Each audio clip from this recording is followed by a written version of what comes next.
Hello guys, আশা করি সকলেই ভালো আছেন। মোবাইল রিভিউয়ার 12 নম্বর ভিডিওতে আপনাকে স্বাগতম। সাধারণত আমরা ফোন কেনার সময় আমাদের বাজেট অনুযায়ী স্মার্টফোনের প্রিমিয়াম জিনিসগুলো খুঁজে বের করার চেষ্টা করি। তেমনই একটি মিড রেঞ্জের স্মার্টফোন হচ্ছে Tecno Spark 20 pro plus.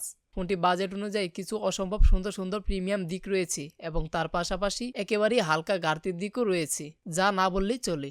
Mid রেঞ্জের এই ফোনটির কার্ভ ডিসপ্লের পাশাপাশি অনেক স্লিম হওয়ায় ফোনের ডিজাইনটি খুবই দারুণ হয়েছে। চলুন আর কথা না বাড়িয়ে মিড রেঞ্জের এই ফোনটির design, display, specification, price, performance এবং ক্যামেরা সম্পর্কে একেবারে ডিটেলে জানি। ভিডিওটি শেষ পর্যন্ত আমার সাথে থাকার অনুরোধ রইল। সম্পূর্ণ ভিডিওটি জুড়ে আমি আকাশ আছি আপনাদের সাথে। আপনারা দেখছেন আপনাদের প্রিয় ইউটিউব চ্যানেল স্টার রূপকথা। তো চলুন শুরু করা যাক। টেকনো স্পার্ক 20 প্রো প্লাস ফোনটির পিছনে রেদার প্যানেলে গ্লোসি ম্যাট ব্যবহার করা হয়েছে। আর ফ্রেমটি দেখতে অনেকটা অ্যালুমিনিয়ামের মতো হলেও এখানে প্লাস্টিক ব্যবহার করা হয়েছে। আর সামনে কর্নিং গরিলা গ্লাস ব্যবহার করা হয়েছে। ফোনটির পিছনে বৃত্তাকারী ক্যামেরা মডিউল সেটআপটিও খুবই দারুণ হয়েছে। আর সামনে আসলে 5 ডিসপ্লেটির মধ্যে ফ্রন্ট ক্যামেরাটি দেখতে পারবেন।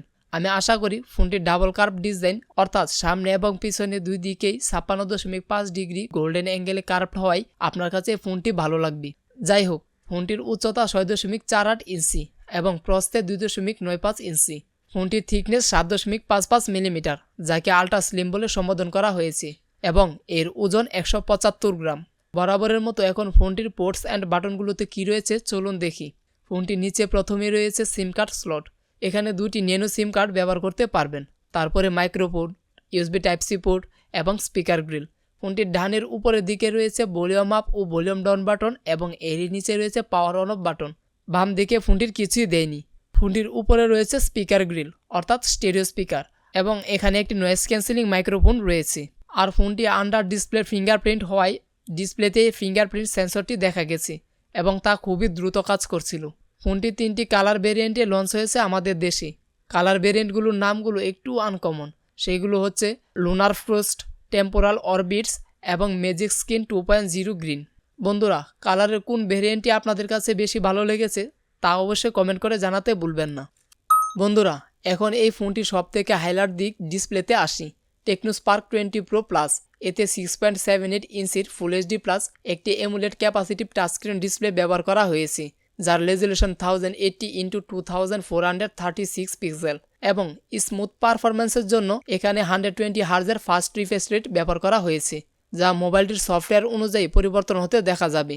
ফোনটিতে 1000 নিটস পিক ব্রাইটনেস রয়েছে, ফলে ফোনটি আউটডোরে এবং ইনডোরে ব্রাইটনেসের কোনো ঝামেলা ছাড়াই ব্যবহার করতে পারবেন।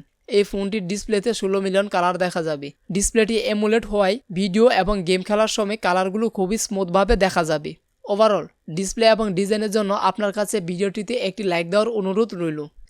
তো বন্ধুরা, এতক্ষণ টেকনো স্পার্ক 20 প্রো প্লাস এর উপরের সুন্দর দিকটাই দেখলাম। এবার চলুন দেখি ভিতরে আবার সদরঘাট নয়তো। এখানে চিপসেট হিসেবে 6 ন্যানোমিটার এর MediaTek Helio G99 ultimate processor পাচ্ছি। আপনারা হয়তো ভাবছেন মিডিয়াটেক হেলিও G99 আলটিমেট আর মিডিয়াটেক হেলিও G99 এর মধ্যে পার্থক্য আছে কিনা। হ্যাঁ, অবশ্যই আছে, তবে বেশি কিছু না। মিডিয়াটেক হেলিও G99 লঞ্চ হয়েছিল 2022 সালে, আর MediaTek Helio G99 ultimate launch হয়েছে 2024-এ। যদি এই চারটির দিকে তাকান তাহলে নতুন প্রসেসরটি কাগজে কলমে সবথেকে বেশি এগিয়ে আছে। এই প্রসেসরটি হাই গ্রাফিক্সে গেম খেলা সহ মোটামুটি সব কাজই হ্যান্ডেল করতে পারে। ফোনটি শুধুমাত্র স্টোরেজের একটি ভেরিয়েন্টই আমাদের দেশে লঞ্চ হয়েছে, আর ভেরিয়েন্টটি হচ্ছে 8GB র্যামের সাথে 256GB রোম। এই ভেরিয়েন্টটির দাম হলো 26,999 টাকা। ফোনটির জিপিইউ হচ্ছে মালি G57 MC2। এই কারণে গেমিংও কিন্তু ভালোভাবে করা যাবে। মিড রেঞ্জের এই গেমিং ফোনটিতে 5000 এমপিআর ব্যাটারি ব্যবহার করা হয়েছে, আর সাথে থাকছে 33 ওয়াটের সুপার চার্জার। এই চার্জার দিয়ে 100% চার্জ করতে প্রায় 1 ঘন্টা 45 মিনিট সময় লাগে।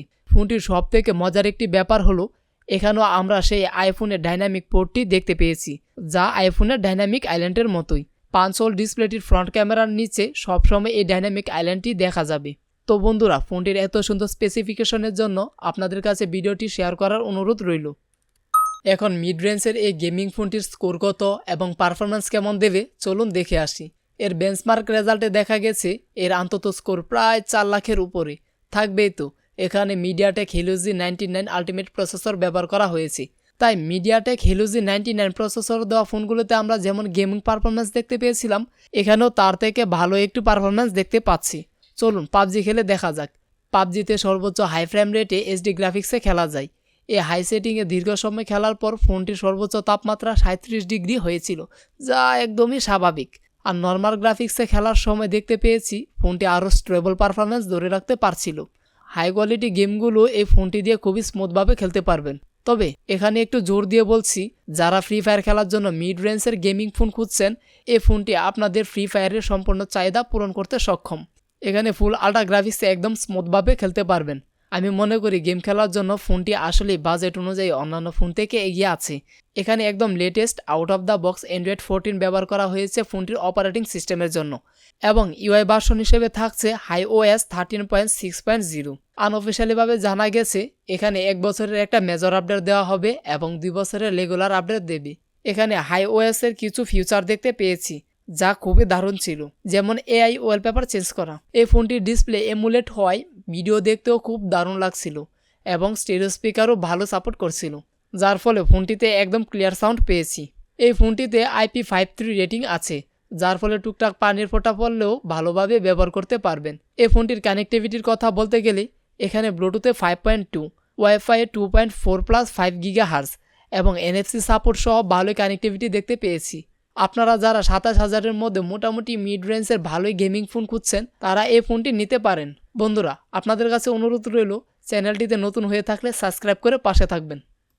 অলরাইট, এবার আসুন টেকনো স্পার্ক 20 Pro Plus এর আরও একটি হাইলাইট দিক ক্যামেরা সম্পর্কে ডিটেলে বলি।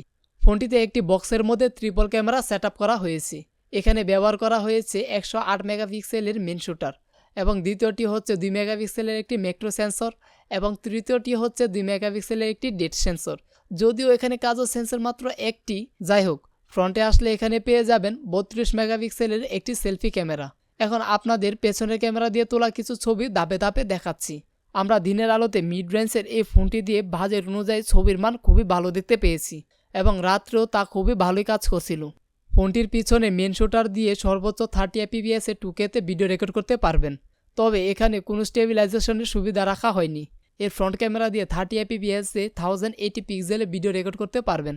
তাছাড়া এই ফোনের ক্যামেরায় ডুয়াল ভিডিও করার ফিচার সহ স্লো মোশনে ভিডিও করার সুবিধা রয়েছে। যাই হোক, এই ফোনটির ডিসপ্লে, পারফরম্যান্স, স্পেসিফিকেশন এবং ক্যামেরা ওভারঅল আমার কাছে বাজেট অনুযায়ী খুবই ভালো লেগেছে। আপনার কাছে কেমন লেগেছে কমেন্ট করে আমাদের জানিয়ে দেবেন। যদি ভিডিওটি ভালো লেগে থাকে তাহলে অবশ্যই লাইক এবং শেয়ার করতে ভুলবেন না। আর আমাদের চ্যানেলে নতুন হয়ে থাকলে আপনার কাছে বিশেষ অনুরোধ রইল, সাবস্ক্রাইব করে আরও ভিডিও বানানোর সুযোগ করে দেবেন। তো আজকে এখানেই বিদায় নিচ্ছি, দেখা হবে সামনের কোনো এক নতুন ভিডিওতে। ততক্ষণ পর্যন্ত ভালো থাকবেন, আর এতক্ষণ পর্যন্ত আমার সাথে থাকার জন্য আপনাকে অসংখ্য ধন্যবাদ।